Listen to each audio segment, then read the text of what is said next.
Hello friends, मैं doctor वैभव, senior physiotherapist, सूरत city, India. Covid या corona के पेशेंट में फिजियोथेरेपी करनी चाहिए, नंबर 1। नंबर 2, ऐसे कौन से पेशेंट है कोरोना के या कोविड के कि जिसके अंदर अपने को फिजियोथेरेपी की ज़रूरत है। नंबर 3, कोरोना के पेशेंट के अंदर ऐसा लंग्स में क्या होता है कि जिससे हमको फिजियोथेरेपी से बेटर हो सकता है।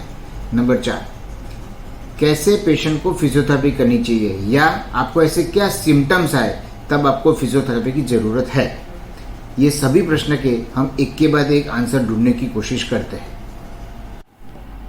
बहुत ही आसान तरीके से समझने के लिए, हम जब सांस लेते हैं तो हमारे नाक के अंदर से हवा हमारे फेफड़ों में जाती है। फेफड़ों के अंदर ऑक्सीजन ब्लड में चला जाता है और कार्बन डाइऑक्साइड ब्लड में से वापस अपने फेफड़ों के अंदर आता है और वही फेफड़ों के माध्यम से नाक से हम अशुद्ध हवा बाहर निकालते हैं। तो ये जो हवा का एक्सचेंज होता है वो अपने लंग्स के अंदर एक स्पेशल सेल्स के थ्रू होता है और वो स्पेशल जो स्ट्रक्चर्स है उसको हम एल्वियोलाई बोलते हैं। अब ऐसा होता है कि जब आपको कोरोना या कोविड होता है तो ये एल्वियोलाई जो है उसकी इलास्टिसिटी वो ख़त्म हो जाती है या कम हो जाती है। सिंपल भाषा में समझे तो एक बलून है, बलून के अंदर जब आप हवा जाती है तो बलून फूलता है और जब बलून के अंदर से हवा निकल जाती है तो बलून सिकुड़ सा जाता है। तो ये बलून का फूलना और सिकुड़ना जो होता है इसको हम इलास्टिसिटी बोलते हैं और एक्सटेंसिबिलिटी बोलते हैं। ये इलास्टिसिटी और एक्सटेंसिबिलिटी जो दोनों वर्ड है वो एल्वियोलाई की प्रॉपर्टी है। तो जब भी आपको कोरोना या कोविड होता है तो आपका ये फूलने का और सिकुड़ने का जो क्षमता होती है वो क्षमता महदअंश से कम हो जाती है या कई स्ट्रक्चर में बिल्कुल नाबूद हो जाती है।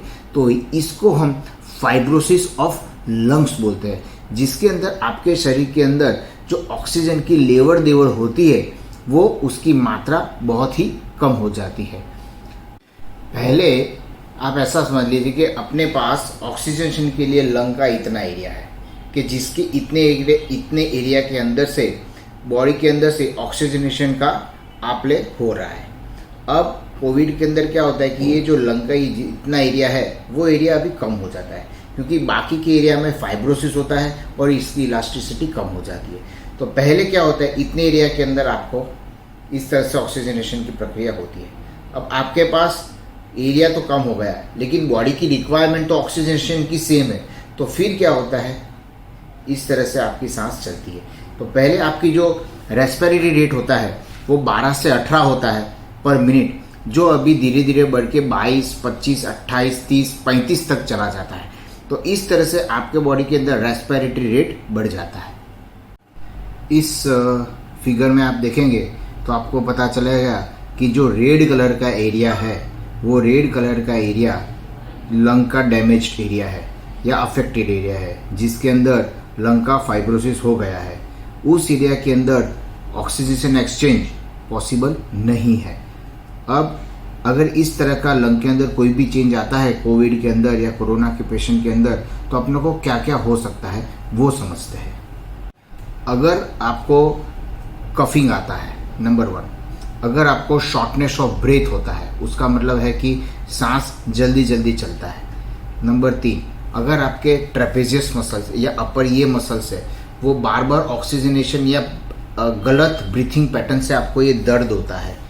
नंबर 4, अगर आप जब भी सांस लेते हैं मतलब डीप इंस्पिरेशन करते हैं, सांस एकदम जोर से अंदर लेते हैं तो आपको ऐसा लगता है कि कहीं पे कुछ चुभ रहा है या कोई नाइफ अंदर डाल रहा है, ऐसी कोई फीलिंग आती है। फिर अगर आप जब सांस लेते हो या थोड़ा भी चलते हो, थोड़ा बहुत भी आप चलते हो तो आपकी सांस फूल जाती है।